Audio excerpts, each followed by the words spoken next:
ಶಂಕರ್, ಆ ಪರ್ವತದಿಂದ ಬೆಳಕು ಬರುತ್ತಿದೆ ನೋಡಿ. ಹೌದು, ಅದು ಏನು ಎಂದು ಯಾರಿಗೂ ಗೊತ್ತಿಲ್ಲ. ನೀನು ಹತ್ತಿರ ಹೋಗಬೇಡ. ಲಕ್ಷ್ಮಿ ಹೊಳೆ ಹತ್ತಿರ ಬಟ್ಟೆ ತೊಳೆಯುತ್ತಿರುತ್ತಾಳೆ. ಪರ್ವತದಿಂದ ಶಬ್ದ. ಬಿಡಿಸಿ, ಯಾರಾದರೂ ಕೇಳುತ್ತೀರಾ? ಬಿಡಿಸಿ, ಯಾರಾದರೂ ಕೇಳುತ್ತೀರಾ? ಯಾರು ಅಲ್ಲಿ? ಯಾರು? ಯಾರು ಅಲ್ಲಿ? ಯಾರು? ಆದ್ರೆ ಅಲ್ಲಿ ಯಾರೂ ಇರಲ್ಲ. ಯಾವುದಕ್ಕೂ ಕಾರಣ ಗೊತ್ತಾಗ್ಬೇಕಿರುತ್ತೋ. ಅವಳು ದೀಪ ತೆಗೆದುಕೊಂಡು ಪರ್ವತದ ದಾರಿಯಲ್ಲಿ ಧೈರ್ಯವಾಗಿ ನಡೆಯುತ್ತಾಳೆ.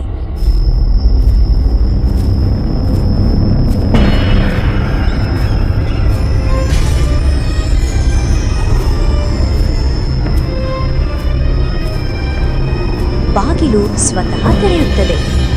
ಅವಳು ಒಳಗೆ ಹೋಗುತ್ತಾಳೆ. ಮಧ್ಯದಲ್ಲಿ ಹೊಳೆಯುವ ಪ್ರಾಚೀನ ಕನ್ನಡಿ. ಕನ್ನಡಿಯಲ್ಲಿ ಮಹಿಳೆಯ ಮುಖ ಕಾಣಿಸುತ್ತದೆ.